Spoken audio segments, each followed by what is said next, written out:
5 సంవత్సరాల చంద్రబాబు నాయుడు గారి పరిపాలన మనం చూసాం. ఇదే విజయనగరం జిల్లానే తీసుకుంటే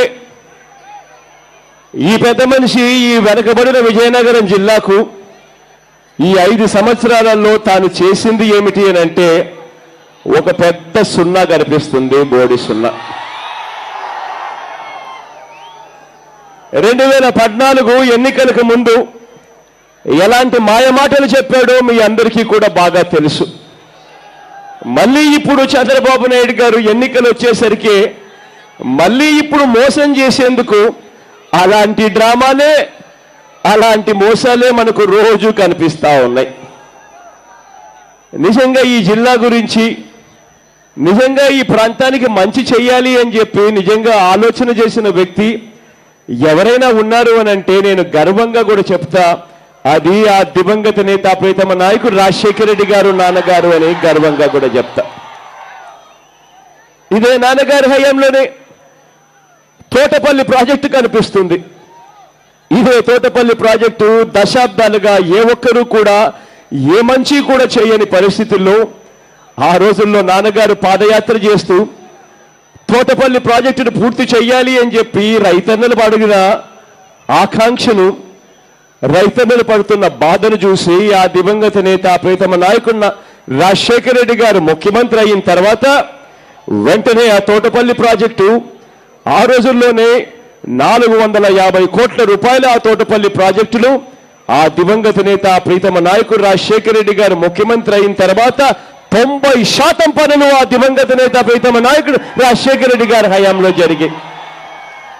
దాదాపుగా 450 కోట్ల ప్రాజెక్టుల్లో 400 కోట్ల రూపాయలు ఆ దివంగత నేత హయాంలోనే ఖర్చు చేసి 90% పనులు పూర్తి చేస్తే మిగిలిపోయిన 10% పనులు కూడా చెయ్యలేక చంద్రబాబు నాయుడు గారి ప్రభుత్వం ఎంతటి దారుణంగా తోటపల్లి ప్రాజెక్టుకు సంబంధించిన రైతులను మోసం చేస్తూ ఉందో చూస్తూ ఉన్నాం. అక్షరాల 1,25,000 ఎకరాలకు సాగునీరు ఇవ్వాల్సిన ఈ ప్రాజెక్టు ఇవాళకి కూడా ఇంకా 80,000 ఎకరాలకు సాగునీరు ఇవ్వని పరిస్థితిలో ఈ ప్రాజెక్టు ఉంది అని అంటే 5 సంవత్సరాల ఈ పెద్ద మనిషి చంద్రబాబు నాయుడు గారు ఏం చేశారో అన్న సంగతి మీ అందరూ కూడా గమనించవలసిందిగా కోరుతా ఉన్నాను సవినయంగా. ఆ దివంగత నేత ప్రీతమ నాయకుడు రాజశేఖర రెడ్డి గారి హయాంలో ఒక్కసారి గుర్తుకు తెచ్చుకోమని అడుగుతా ఉన్నా. ఒరిస్సాతో వివాదం ఉంది అని, ఒరిస్సాతో వివాదం ఉన్న కారణంగా ఏ ఒక్కరూ కూడా జంగావతి ప్రాజెక్టును చేయడానికి ముందుకు రాల. కానీ అటువంటి వివాదం ఉన్నా కూడా జంగావతి ప్రాజెక్టు చెయ్యాలి, ఈ ప్రాంతానికి మంచి చెయ్యాలి, రైతన్నలు అడిగారు అని చెప్పి ఆ రోజుల్లో ఆ దివంగత నేత ప్రీతమ నాయకుడు రాజశేఖర రెడ్డి గారు ఎప్పుడు ఎక్కడ కది విని ఎరగని విధంగా రబ్బర్ డ్యామ్ ప్రాజెక్టును తీసుకొని వచ్చి ఆ రోజుల్లోనే ఆ దివంగత నేత ప్రీతమ నాయకుడు రాజశేఖర రెడ్డి గారు రైతన్నలకు తోడుగా నిలిచారు. అటువంటి ప్రాజెక్టు కూడా ఇవాళ పరిస్థితి ఏమిటో చూస్తూ ఉన్నారు. చంద్రబాబు నాయుడు గారు మాటి మాటికి స్పెషల్ ఫ్లైట్లు వేసుకుంటాడు. స్పెషల్ ఫ్లైట్లు వేసుకొని టిఫిన్కు తమిళనాడుకు పోతాడు, స్టాలిన్ను కలవడానికి. భోజనం చేయడానికి వెస్ట్ బెంగాల్కు పోతాడు, మమతా బెనర్జీతో భోజనం చేయడానికి. ఇంకా సరిపోదు అనుకుంటే సాయంత్రం కాఫీ తాగడానికి రాహుల్ గాంధీ దగ్గరికి కూడా పోతాడు ఈ పెద్ద మనిషి. కానీ అదే స్పెషల్ ఫ్లైట్ వేసుకొని పక్కనే ఉన్న ఒరిస్సా చీఫ్ మినిస్టర్ దగ్గరికి మాత్రం ఈ పెద్ద మనిషి పోనంటే పోను అని అన్నట్టుగా పోడు ఈ పెద్ద మనిషి. ఇదే జంగావతి ప్రాజెక్టు చూసుకున్నా, వంశధార ప్రాజెక్టు చూసుకున్నా, ఈ పెద్ద మనిషి స్పెషల్ ఫ్లైట్ ఎక్కి ఇదే ఒరిస్సా చీఫ్ మినిస్టర్ దగ్గరికి వెళ్ళి కాస్త మాట్లాడే ప్రయత్నం చేసిందంటే 2 ప్రాజెక్టులు పూర్తయి ఉండేటివి, ఈ ప్రాంతానికి సంబంధించిన రైతులు సస్యశ్యామలమయ్యే పరిస్థితి ఉండేది అన్న వాస్తవం ఒక్కసారి గమనించమని మిమ్మల్ని అందరినీ కూడా కోరుతా ఉన్నా. ఇదే పార్వతీపురం పురపాలక సంఘంలో తాగునీటి సమస్య ఏ స్థాయిలో ఉందో మీ అందరికీ కూడా తెలుసు. నాగావళి నదిలో నేలబావులు పాడైపోతే కనీసం ఈ 4.5 సంవత్సరాల్లో కనీసం పట్టించుకునేవాడైనా ఎవరైనా ఉన్నారా లేదా అన్న సంగతి కూడా ఒక్కసారి గమనించమని చెప్పి నేను మిమ్మల్ని అందరినీ కూడా కోరుతా ఉన్నా. ఇదే పార్వతీపురంలో ఏరియా హాస్పిటల్ను 100 పడకల హాస్పిటల్ను 200 పడకలుగా చేస్తాము అని చెప్పి హామీ ఇచ్చిన ఈ రాష్ట్ర ప్రభుత్వ పెద్దలు ఇవాళకి ఏం చేశారు అన్న సంగతి కూడా ఒక్కసారి ఆలోచన చేయమని చెప్పి నేను మిమ్మల్ని అందరినీ కూడా కోరుతా ఉన్నా. ఈ ప్రాంతం అంతా కూడా అగ్రిగోల్డ్ బాధితులు ఎక్కువే. దారి పొడుగునా నా పాదయాత్రలో నేను చూశా. ఆ అగ్రిగోల్డ్ బాధితులు నా దగ్గరికి వచ్చి వాళ్ళు పన్న కష్టాలని చెప్పారు, వాళ్ళ సమస్యలు చెప్పారు. ఈ ప్రాంతం అంతా ఈ అగ్రిగోల్డ్ బాధితుల సమస్యలు ఎక్కువ. అటువంటి అదే అగ్రిగోల్డ్ బాధితుల గురించి 5 సంవత్సరాలు ముఖ్యమంత్రిగా ఉన్న ఈ పెద్ద మనిషి చంద్రబాబు నాయుడు గారు ఏం చేశారు అన్న సంగతి ఒక్కసారి ఆలోచన చేయమని అడుగుతా ఉన్నా. అగ్రిగోల్డ్ ఆస్తులను ప్రభుత్వమే అమ్మడమో ప్రభుత్వమే కొనుక్కోవడమో ఏదో ఒకటి చేసి అగ్రిగోల్డ్ బాధితులను ఆదుకోవాల్సింది పోయి ఆ అగ్రిగోల్డ్ ఆస్తులను ఎలా కాజేయాలి అన్న ఉద్దేశంతో ఈ పెద్ద మనిషి చంద్రబాబు నాయుడు గారు తన బినామీలు ఏమేం చేశారో ఒక్కసారి ఆలోచన చేయమని కోరుతా ఉన్నా.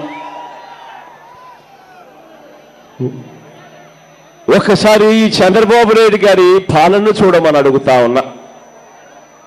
3648 కిలోమీటర్లు నేను నడిచా.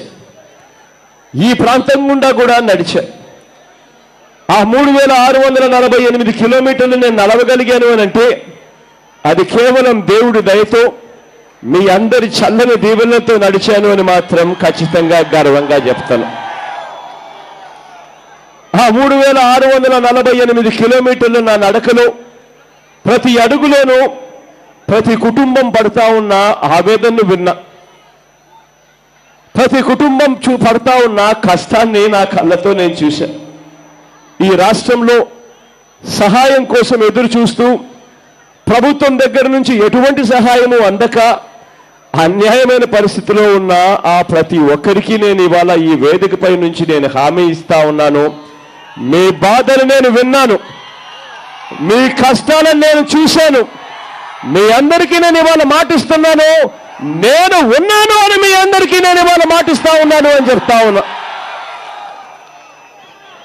రుణాలు మాఫీ కాక ఇస్తానన్న రుణమాఫీ అన్న పథకం కనీసం వడ్డీలకు కూడా సరిపోక ఆ ఇచ్చే అరకొర కూడా మోసం చేసేందుకు ఎన్నికల తేదీ వచ్చేంత వరకు ఆ 4వ దఫా 5వ దఫాను కూడా పోస్ట్ పోన్ చేసుకుంటూ వచ్చి తీరా ఎన్నికల తేదీ వచ్చేటప్పుడు మాత్రమే ఆ డబ్బులు డిపాజిట్ చేయాలి అని చెప్పి మోసం చేస్తూ ఈ చంద్రబాబు నాయుడు గారు చేసిన పరిపాలనను నేను చూశా. అదే సొమ్ము ముందే ఇచ్చింటే కనీసం రైతులకు వడ్డీలకు కాస్తో కూస్తో అన్న సరిపోయే పరిస్థితి ఉంటుంది అన్న ఆలోచన కూడా చేయకుండా ఏ రకంగా రైతులకు అన్యాయం చేశాడో నా కళ్ళతో నా పాదయాత్రలో నేను చూశా. గిట్టుబాటు ధరలు లేవు. ఏ పంట తీసుకున్నా సరే వరి, మిర్చి, పొగాకు, ఉల్లి, వేరుశనగ, అరటి, టమాటో ఇలా ఏ పంట అయినా తీసుకున్నా కూడా ఏ ఒక్క పంటకు ఈ 5 సంవత్సరాలలో గిట్టుబాటు ధర రాలేదన్నా అని చెప్పి రైతన్న చెప్తున్న మాటలు విన్నా. ఆ రైతన్న పడతా ఉన్న బాధలను చూశా. గిట్టుబాటు ధరలు కల్పించాల్సిన బాధ్యత ముఖ్యమంత్రి హోదాలో ఉన్న వ్యక్తిది. అటువంటి గిట్టుబాటు ధరలు కల్పించాల్సిన పరిస్థితిలో ఉన్న ఇదే పెద్ద మనిషి చంద్రబాబు నాయుడు గారు తన సొంత కంపెనీ హెరిటేజ్ అనే కంపెనీ, తన సొంత కంపెనీ లాభాల కోసం తానే దళారీ అయి దళారీలకు తానే కెప్టెన్ అయి రైతులను నట్టేట ముంచాడన్నా అని చెప్పి రైతన్నల బాధ నుంచి చెప్తా ఉన్న మాటలు విన్నా. ఎస్సీలకు, ఎస్టీలకు, బీసీలకు, మైనారిటీలకు, చివరికి కాపుల కులాల పట్ల చంద్రబాబు నాయుడు గారు చిన్న చూపు చూస్తూ మాట్లాడిన మాటలు కూడా విన్నా. అసైన్డ్ భూములు అన్నది పేదవాడికి ఇచ్చే భూములను అదేదో వాళ్ళ అత్తగారి సొత్తన్నట్టుగా ఇష్టం వచ్చినట్టుగా బలవంతంగా లాక్కుంటున్న పరిస్థితుల మధ్య ఆ బాధితులు చెప్పిన బాధలు విన్నా. ఎన్నికలు వచ్చేసరికి ఓట్ల కోసం 3 నెలల ముందు చంద్రబాబు నాయుడు గారు రకరకాల సినిమాలు, డ్రామాలు ఆడుతూ ఉంటే ఆ సినిమాల గురించి, డ్రామాల గురించి చెప్తా ఉన్న మాటలు ప్రజల దగ్గర నుంచి వింటున్నప్పుడు బాధ అనిపించింది. తమకు రుణాలు, సబ్సిడీలు, గిట్టుబాటు ధరలు రావడం లేదు అని కౌలు రైతులు పడతా ఉన్న కష్టాన్ని, బాధను చూశా. పిల్లల స్కూలుకు పంపించాలి అని అంటే తల్లిదండ్రులు పడతా ఉన్న అష్ట కష్టాలను చూశా. ఒక పద్ధతి ప్రకారం ఏ రకంగా ప్రభుత్వ స్కూళ్లను, ప్రభుత్వ కాలేజీలను, ప్రభుత్వ ఆరోగ్య కేంద్రాలను ఒక పద్ధతి ప్రకారం చంద్రబాబు నాయుడు గారు దగ్గరుండి నీరు గారుస్తూ మూసేయిస్తా ఉన్న వైఖరిని చూశా. ఇదే ప్రభుత్వ స్కూళ్లలో టీచర్ పోస్టులు భర్తీ చేయరు. ఇదే ప్రభుత్వ స్కూళ్లలో స్కూల్ బుక్కులు టయానికి ఇవ్వరు. ఇదే ప్రభుత్వ స్కూళ్లలో మధ్యాహ్న భోజనం పథకానికి సంబంధించిన సరుకుల బిల్లులు నెలల తరబడి పెండింగ్ లో పెడతారు. ఇదే ప్రభుత్వ స్కూళ్లలో మరుగుదొడ్లు ఉండవు, కాంపౌండ్ వాళ్ళు కూడా ఉండని పరిస్థితుల్లో దగ్గరుండి ఈ గవర్నమెంట్ స్కూళ్లను, ఈ గవర్నమెంట్ ఆరోగ్య కేంద్రాలను, ఈ గవర్నమెంట్ వ్యవస్థను దగ్గరుండి చంద్రబాబు నాయుడు గారు నీరు కారుస్తూ పిల్లలందరూ కూడా తమ బినామీలైన నారాయణ సంస్థకు పంపించాలి అని చెప్పి ఆరాటపడుతున్న పరిస్థితులను కూడా నా కళ్ళతో నేను చూసా. ఇదే పెద్ద మనిషి చంద్రబాబు నాయుడు గారి పాలన గురించి గ్రామాలలో ఉన్న తల్లిదండ్రులు ఆవేదనగా చెప్తా ఉన్న మాటలు విన్నా. వాళ్ళ పిల్లలను ఇంజనీర్లుగాను చదివించాలన్నా, డాక్టర్లుగాను చదివించాలన్నా, ఎంబీఏలు, ఎంసీఏలు వంటి పెద్ద చదువులు చదివించాలన్నా కూడా ఇవాళ అప్పుల పాలయ్యే పరిస్థితిలో ఎలా ఉన్నారని, ఇవాళ ఆస్తులు అమ్ముకుంటే తప్ప తమ పిల్లలను చదివించలేని పరిస్థితిలో మేము ఉన్నాము అని చెప్పి బాధతో వాళ్ళు చెప్పినప్పుడు ఆ మాటలు, ఆ ఆవేదన నేను విన్నా. సమయానికి 108 రాక, ఆరోగ్యశ్రీలో జబ్బులు కవర్ కాక, ప్రభుత్వ ఆసుపత్రులు అన్యాయమైన పరిస్థితిలోకి వెళ్ళిపోవడం, ఆ ప్రభుత్వ హాస్పిటల్లో కనీసం డాక్టర్లు కూడా లేని పరిస్థితిలో ఉండడం, పక్షవాతం ఇటువంటి రోగాల బారిన పడిన వ్యక్తులు కుర్చీకే పరిమితమై, మంచానికే పరిమితమైనా కూడా ప్రభుత్వం ఏమాత్రం కూడా పట్టించుకోలేని పరిస్థితిలో ఈ వ్యవస్థ ఉండడం, ఆ బాధలన్నీ కూడా వాళ్ళు చెప్తా ఉన్నప్పుడు నేను విన్నా. ఆ కష్టాలను నా కళ్ళతో నేను చూశా. ఉపాధ్యాయులు, విఏఓలు, మధ్యాహ్న భోజనం అక్క చెల్లెమ్మలు, ఆశా వర్కర్లు, అంగన్వాడీలు, ఉద్యోగాలు పోగొట్టుకున్న కాంట్రాక్ట్ కార్మికులు, అవుట్సోర్సింగ్లు, వీళ్ళందరూ కూడా వాళ్ళ జీతాలు పెంచమని చెప్పి వాళ్ళు అడుగుతా ఉన్నప్పుడు వాళ్ళ కష్టాలను తీర్చేందుకు కనీసం ప్రభుత్వం దగ్గరుండి వాళ్ళ మాటలు వినడానికి కూడా ఇష్టపడక పోలీసులతో వాళ్ళ మీద దౌర్జన్యం పనులు చేస్తా ఉన్నప్పుడు వాళ్ళ కష్టాలు నాకు చెప్పినప్పుడు వాళ్ళ బాధలు నేను విన్నా. ఉద్యోగాలు వస్తాయేమో, ప్రభుత్వంలో 2 లక్షల చిల్లర ఉద్యోగాలు ఖాళీగా ఉన్నాయి, ప్రభుత్వం ఏర్పడేటప్పుడే 1.5 లక్షల ఉద్యోగాలు ఖాళీగా ఉన్నాయి అని కమల్నాథన్ కమిటీ చెప్పింది.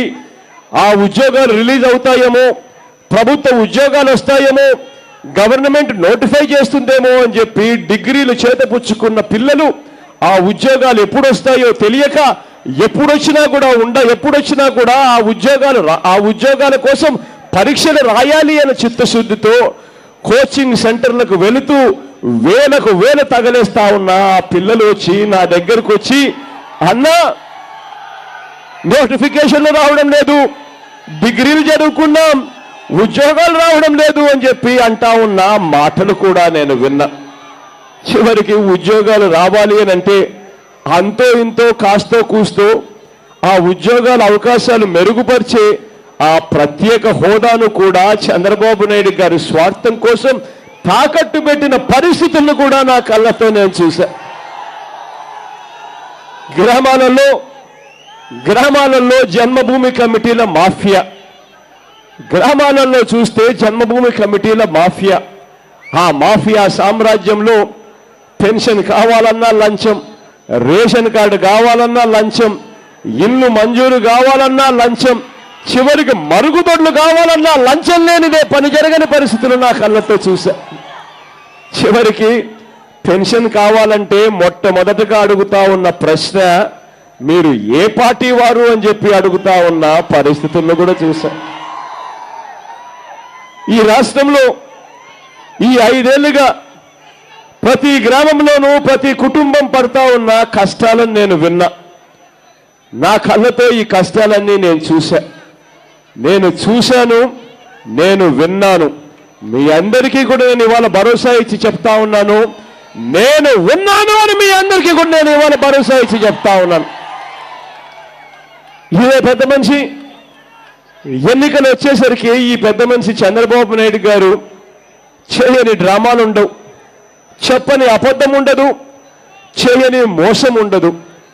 ఒక్కసారి మీరంతా కూడా ఆలోచన చేయమని అడుగుతా ఉన్నా. ఎన్నికల వేళ దగ్గరకు వచ్చేసరికి చంద్రబాబు నాయుడు గారు చేయని అన్యాయం ఉండదు. ఎన్నికలు వచ్చేసరికి ఈ పెద్ద మనిషి ఏం చేస్తాడో మీ అందరికీ తెలుసు. గ్రామాలకు మూటలు మూటలు డబ్బులు పంపిస్తాడు. ప్రతి చేతిలోనూ 3,000 రూపాయలు డబ్బులు పెట్టి మిమ్మల్ని అందరినీ కూడా కొనుగోలు చేసేందుకు మరో ప్రయత్నం చేస్తాడు, మోసం చేసేందుకు. మీ అందరితో నేను ఇవాళ ఒకటే విన్నపం చేస్తా ఉన్నా. చంద్రబాబు నాయుడు గారు ఎన్నికలు దగ్గరకు వచ్చేసరికి చేయని మోసం ఉండదు, చెప్పని అబద్ధం ఉండదు. ఈరోజు మనం యుద్ధం చేస్తా ఉన్నాము అని అంటే అది చంద్రబాబు నాయుడు గారు ఒక్కరితో కాదు చేసేది. చంద్రబాబు నాయుడు గారితో మమేకమై ఉన్న ఈనాడుతో యుద్ధం చేస్తా ఉన్నాం, ఆంధ్రజ్యోతితో యుద్ధం చేస్తా ఉన్నాం, TV5తో యుద్ధం చేస్తా ఉన్నాం, అమ్ముడు పోయిన అనేక టీవీ ఛానళ్లతో మనం యుద్ధం చేస్తా ఉన్నాం. ఈరోజు యుద్ధం జరుగుతూ ఉన్నది ధర్మానికి అధర్మానికి మధ్య యుద్ధం జరుగుతూ ఉంది. అందుకే నేను మీ అందరితో కూడా వేడుకుంటా ఉన్నా, మీరంతా కూడా మీ వార్డుల్లోకి వెళ్ళినప్పుడు, మీరంతా కూడా మీ గ్రామాలకు మీరు వెళ్ళినప్పుడు మీ గ్రామాలలో మీరు ప్రతి అక్కను కలవండి, ప్రతి చెల్లెమ్మను కలవండి, ప్రతి అవ్వను కలవండి, ప్రతి తాతను కలవండి. కలిసి ఆ ప్రతి అక్కకు చెప్పండి, అక్క ఎన్నికల వేళ చంద్రబాబు నాయుడు గారు ఇచ్చే 3,000 రూపాయలకు మోసపోవద్దక్క, 20 రోజులు ఓపిక పట్టక్క, ఆ తర్వాత మనందరి ప్రభుత్వం అధికారంలోకి తెచ్చుకుందాం, ఆ తర్వాత అన్నను ముఖ్యమంత్రిగా చేసుకుందాం. అన్న ముఖ్యమంత్రి అయిన తర్వాత మన పిల్లలను మనం కేవలం బడులకు పంపిస్తే చాలు, బడికి పంపించినందుకు అన్న ప్రతి అక్క చేతిలోనూ సంవత్సరానికి 15,000 రూపాయలు పెడతాడక్క అని ప్రతి అక్కకు చెప్పండి, ప్రతి చెల్లెమ్మకు చెప్పండి, అక్క చంద్రబాబు ఇచ్చే 3,000 రూపాయలకు మోసపోవద్దక్క, 20 రోజులు ఓపిక పట్టక్క. ఈరోజు మన పిల్లల్ని మనం ఇంజనీర్లుగాను, డాక్టర్లుగాను, కలెక్టర్ వంటి ఏ చదువులైనా కూడా మన పిల్లల్ని ఇవాళ అప్పుల పాలు కాకుండా చదివించే పరిస్థితి లేదక్క. మన పిల్లలు ఇవాళ చదవాలి అని అంటే మన ఆస్తులు అమ్ముకునే పరిస్థితి ఇవాళ ఉందక్క. ఇటువంటి పరిస్థితి పోవాలక్క. చంద్రబాబు ఇచ్చే 3,000 రూపాయలకు మోసపోవద్దక్క, 20 రోజులు ఓపిక పట్టక్క, ఆ తర్వాత అన్నను ముఖ్యమంత్రిగా చేసుకుందాము. అన్న ముఖ్యమంత్రి అయిన తర్వాత మన పిల్లలను ఇంజనీర్లుగాను, డాక్టర్లుగాను, కలెక్టర్ వంటి పెద్ద పెద్ద చదువులు అన్న చదివిస్తాడు. ఎన్ని లక్షలు ఖర్చైనా పర్వాలేదు, అన్న ఉచితంగా చదివిస్తాడు అని ప్రతి అక్క దగ్గరికి వెళ్ళి చెప్పాలి, ప్రతి చెల్లెమ్మకు చెప్పండి, అక్క చంద్రబాబు ఇచ్చే 3,000 రూపాయలకు మోసపోవద్దక్క. అందరం కూడా పొదుపు సంఘాల్లో ఉన్నామక్క. పొదుపు సంఘాల్లో ఉన్నాం. మనమందరినీ కూడా చంద్రబాబు నాయుడు గారిని నమ్మాం. 5 సంవత్సరాలు చంద్రబాబు నాయుడు గారు రుణాలు మాఫీ చేస్తాడేమో అని చెప్పి ఎదురు చూసాం. ఎన్నికలప్పుడు రుణాలు మాఫీ చేస్తాను అన్నాడు, పూర్తిగా ₹1 కూడా మాఫీ చేయకుండా ఎగరగొట్టాడు. ఇంతకు ముందు 0 వడ్డీకే రుణాలు వచ్చే పరిస్థితి ఉండేది. చంద్రబాబు ముఖ్యమంత్రి అయ్యాడు, 0 వడ్డీ అన్న పథకాన్ని పూర్తిగా ఎగరగొట్టాడక్క చంద్రబాబు నాయుడు గారు అని ప్రతి అక్కకు చెప్పండి, ప్రతి చెల్లెమ్మకు చెప్పండి. చంద్రబాబు ఇచ్చే 3,000 రూపాయలకు మోసపోవద్దక్క అని పొదుపు సంఘాల్లో ఉన్న ప్రతి అక్కకు, ప్రతి చెల్లెమ్మకు చెప్పండి. ఆ అక్కకు చెప్పండి, 20 రోజులు ఓపిక పట్టక్క, ఆ తర్వాత అన్నను ముఖ్యమంత్రిగా చేసుకుందాము. అన్న ముఖ్యమంత్రి అయిన తర్వాత పొదుపు సంఘాల్లో ఉన్న ప్రతి అక్కకు, చెల్లెమ్మకు ఎన్నికల నాటి వరకు ఎంతైతే రుణాలు ఉంటాయో ఆ మొత్తం మొత్తం రుణాలన్నీ కూడా అన్న 4 దఫాలుగా నేరుగా ఆ అక్క చెల్లెమ్మల చేతికే ఇస్తాడు అని ప్రతి అక్కకు చెప్పండి, ప్రతి చెల్లెమ్మకు చెప్పండి, ప్రతి అక్కకు ఆ మాటలు చెబుతూ ఇంకా చెప్పండి. అక్క అంతేకాదక్క, అన్న ముఖ్యమంత్రి అయిన తర్వాత మళ్ళీ 0 వడ్డీకే రుణాలు ఇచ్చే పథకాన్ని తీసుకొస్తా ఉన్నాడు. బ్యాంకుల దగ్గరికి మనం గర్వంగా వెళ్ళొచ్చు, బ్యాంకుల దగ్గర నుంచి రుణాలు మనం పొందవచ్చు. ఆ రుణాలకు అన్నింటికీ కూడా వడ్డీ అన్నే కడతాడక్క అని చెప్పి ప్రతి అక్కకు చెప్పండి. ఆ ప్రతి అక్కకు చెప్పండి, ప్రతి చెల్లెమ్మకు చెప్పండి. ప్రతి అక్కను చెల్లెమ్మను లక్షాధికారిని చేసే రోజులు, లక్షాధికారిని చెయ్యాలి అని చెప్పి ఆ రోజుల్లో దివంగత నేత ప్రీతమ నాయకుడు రాజశేఖర రెడ్డి గారి పరిపాలనలో రాజన్న రాజ్యాన్ని చూశాము. మళ్ళీ ప్రతి అక్కను, ప్రతి చెల్లెమ్మను లక్షాధికారిని చేసే రోజులు మళ్ళీ ఆ రాజన్న కొడుకు జగనన్నతోనే సాధ్యము అని చెప్పి ప్రతి అక్కకు చెప్పండి, ప్రతి చెల్లెమ్మకు చెప్పండి. పేదరికంలో ఉండి అవస్థలు పడతా ఉన్న ఆ అక్కలకు చెప్పండి, ఆ ఎస్సీ అక్కలకు, ఆ ఎస్టీ అక్కలకు, ఆ బీసీ అక్కలకు, ఆ మైనారిటీ అక్కలకు ప్రతి అక్క దగ్గరికి వెళ్ళి చెప్పండి. ఆ 45 సంవత్సరాల వయసు నుంచి 60 సంవత్సరాల వయసు మధ్యలో ఉన్న ఆ ప్రతి పేదరికంలో ఉన్న ప్రతి అక్క దగ్గరికి వెళ్ళి చెప్పండి, అక్క చంద్రబాబు ఇచ్చే 3,000 రూపాయలకు మోసపోవద్దక్క, 20 రోజులు ఓపిక పట్టక్క, అన్నను ముఖ్యమంత్రిగా చేసుకున్నామక్క. ఆ తర్వాత అన్న వైఎస్ఆర్ చేయూత అన్న పథకాన్ని తీసుకొస్తా ఉన్నాడక్క. అన్న ముఖ్యమంత్రి అయిన తర్వాత ప్రతి అక్క చేతిలోనూ అన్న 75,000 రూపాయలు పెడతాడక్క దఫాలుగా అని చెప్పి ప్రతి అక్క దగ్గరికి వెళ్ళి చెప్పండి, ప్రతి చెల్లెమ్మ దగ్గరికి వెళ్ళి చెప్పండి. గ్రామాలలో ఉన్న ప్రతి రైతన్న దగ్గరికి వెళ్ళండి, ఆ ప్రతి రైతన్న దగ్గరికి వెళ్ళి చెప్పండి, అన్న చంద్రబాబు నాయుడు గారిని నమ్మాం, ఓట్లు వేశాం, రుణాలు మాఫీ చేస్తాను అని అన్నాడు. ఆయన చేస్తున్న రుణమాఫీ అన్న పథకం కనీసం వడ్డీలకు కూడా సరిపోని విధంగా ఉందన్నా అని చెప్పి ఆ రైతన్నలకు చెప్పండి, ఆ ప్రతి రైతన్నకు చెప్పండి. 5 సంవత్సరాలు చంద్రబాబు నాయుడు గారి పాలన చూశాం. ఈ 5 సంవత్సరాల చంద్రబాబు నాయుడు గారి పాలనలో ఏ ఒక్కరోజు కూడా గిట్టుబాటు ధరలు కూడా రాని పరిస్థితి ఈ 5 సంవత్సరాలలో చూస్తా ఉన్నామన్నా. చంద్రబాబు ఇచ్చే 3,000 రూపాయలకు మోసపోవద్దన్నా, 20 రోజులు ఓపిక పట్టన్నా, ఆ తర్వాత అన్నను ముఖ్యమంత్రిగా చేసుకుందామన్నా అని చెప్పి ప్రతి రైతన్నకు చెప్పండి. అన్న ముఖ్యమంత్రి అయిన తర్వాత ప్రతి రైతన్నకు మే మాసం వచ్చేసరికి పెట్టుబడి కోసం ప్రతి రైతన్నకు సంవత్సరానికి 12,500 రూపాయలు ప్రతి రైతన్న చేతిలోనూ అన్న పెడతాడన్నా అని చెప్పి అక్షరాల 50,000 రూపాయలు ప్రతి రైతన్నకు పెట్టుబడి కోసం అందిస్తాడు అని చెప్పి ప్రతి రైతన్నకు చెప్పండి. అంతేకాదు ఆ రైతన్నలకు చెప్పండి, అన్న గిట్టుబాటు ధరలు ఇవ్వడమే కాదు, గిట్టుబాటు ధరలకు అన్న గ్యారెంటీ ఇస్తాడు అని కూడా ప్రతి రైతన్నకు చెప్పండి. ప్రతి అవ్వ దగ్గరికి వెళ్ళండి, ప్రతి తాత దగ్గరికి వెళ్ళండి, వెళ్ళి ఆ అవ్వని అడగండి, అవ్వ ఎన్నికలు ఇవాళ వచ్చాయి అవ్వ, 2 నెలల కిందట మీకు పెన్షన్ ఎంత వచ్చేదవ్వా అని చెప్పి ఆ అవ్వని అడగండి.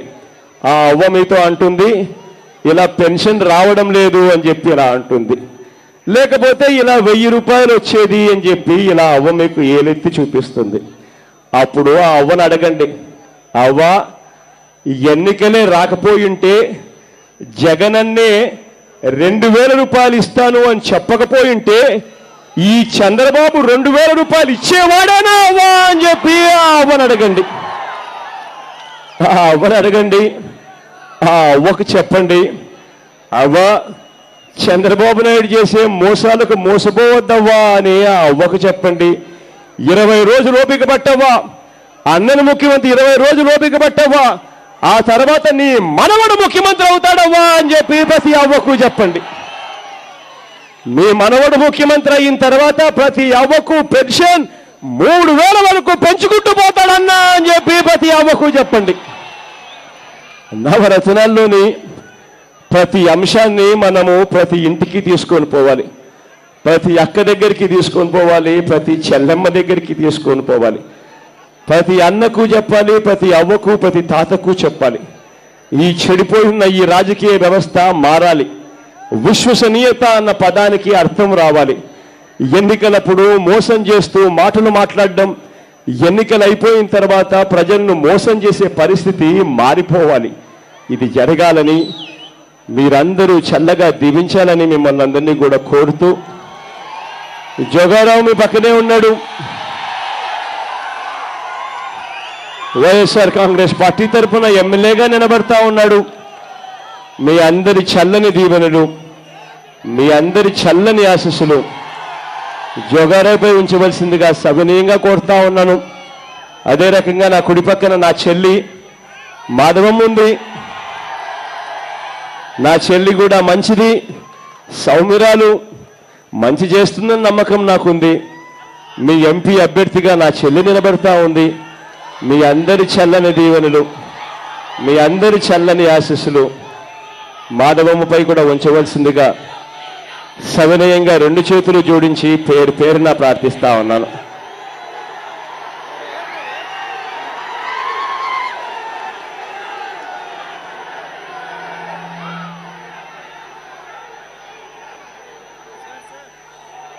మన గుర్తు తెలియని వ్యక్తులు ఎవరైనా ఉంటారేమో, మన గుర్తు తెలిపాల్సిన అవసరం ఉంది. మన గుర్తు తెలియని వ్యక్తులు ఎవరైనా ఉంటారేమో, ఒక్కసారి గుర్తును చూపిస్తా, దయవుంచి గుర్తును చూడవలసిందిగా సవినీయంగా ప్రార్థిస్తా ఉన్నాం. అక్క మన గుర్తు ఫ్యాన్, అక్క ఫ్యాన్ అమ్మ అన్నా, మన గుర్తు ఫ్యాన్ అన్నా, అవ్వా మన గుర్తు ఫ్యాన్, అవ్వా అవ్వా ఇటు, అవ్వా అవ్వా ఇటు, మన గుర్తు ఫ్యాన్, అవ్వా ఇటు ఇటు ఇటు ఇటు ఇటు ఇటు ఫ్యాన్, అక్క ఫ్యాన్ అవ్వా, అవ్వా మన గుర్తు ఫ్యాన్, అవ్వా మర్చిపోకూడదు, ఫ్యాన్ గుర్తు, ఫ్యాన్ అన్న, ఫ్యాన్ అన్న, ఫ్యాన్ అక్క, ఫ్యాన్ అక్క, ఫ్యాన్ అక్క, ఫ్యాన్ అన్న, ఫ్యాన్ అమ్మ, అవ్వా ఇటు అవ్వా, ఫ్యాన్ అవ్వా, ఫ్యాన్ అన్న మన గుర్తు, ఫ్యాన్ అన్న, ఫ్యాన్ అక్క,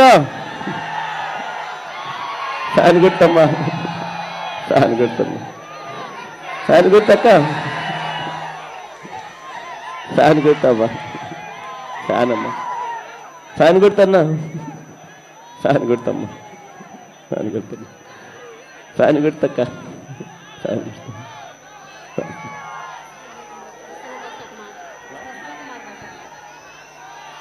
ప్రసన్నకు గురించి కూడా చెప్పాలి ఇక్కడ. ప్రసన్న కూడా మంచివాడు. కొన్ని పరిస్థితుల కారణంగా తనకు ఇలాగపోయాను టికెట్. కానీ ప్రసన్నకు మాత్రం చెప్తా ఉన్నా, ఖచ్చితంగా తనకు మంచి చేస్తాను, నా గుండెల్లో తనకు స్థానం ఉందని మాత్రం ఖచ్చితంగా నేను ఇవాళ చెప్తా ఉన్నా.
అన్నా డాక్టర్ అన్నా కౌన్సిలర్స్ డాక్టర్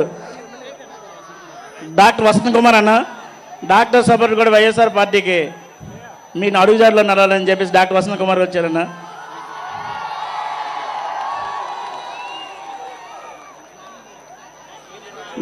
తొమ్మిదవ వార్డు కౌన్సిలర్ నల్ల గణపతి అన్నా 9వ వార్డు కౌన్సిలర్ అన్న మన పట్ల శ్రీనివాస్ అన్న.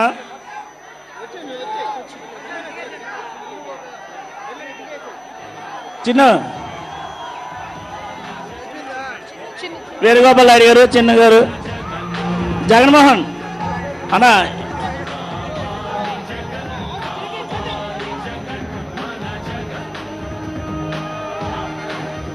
వేణుగోపాల్ నాయుడు అన్న, శ్రీకాంత్ గారు బాబు అన్న, గంగాడు ఎంపీటీసీ అన్న. ఇట్లా అన్న ఎంపీటీసీ గంగాడు అన్న, గంగాడు ఎంపీటీసీ జగన్మోహన్ అన్న పేరు కూడా జగన్ అన్న. కొత్త వలస చెన్ను అన్న.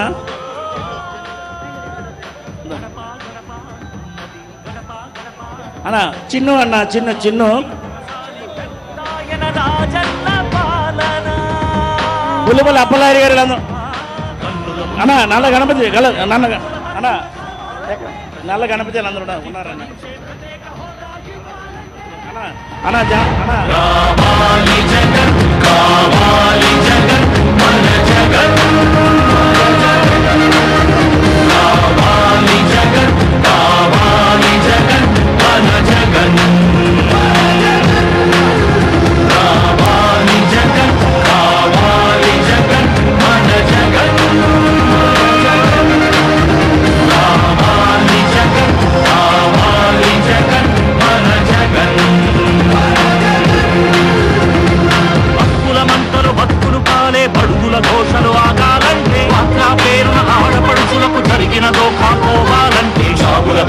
మోసం జరిగిన యువతకు న్యాయం జరగాలంటే రావాలి జగన్, కావాలి జగన్, మన జగన్. కావాలి జగన్, కావాలి జగన్, మన జగన్. కావాలి జగన్, కావాలి జగన్, మన జగన్.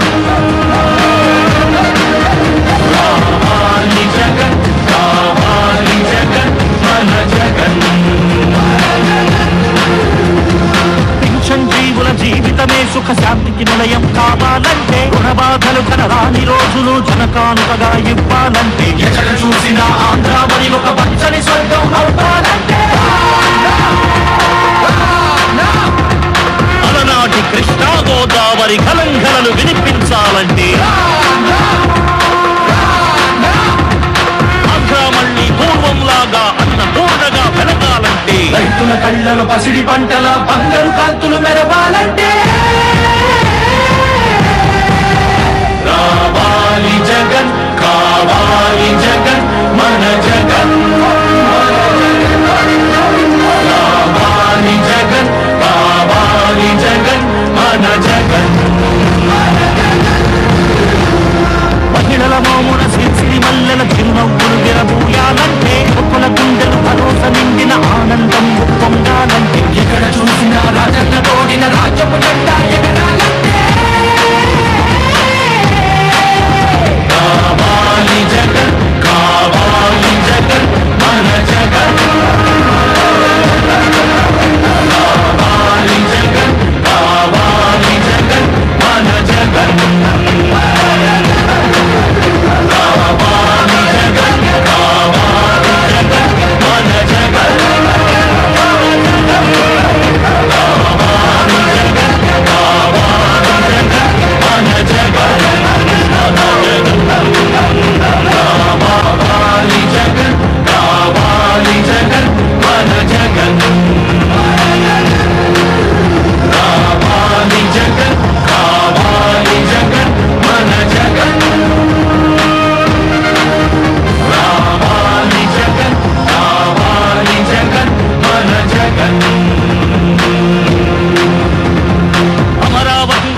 సీమలో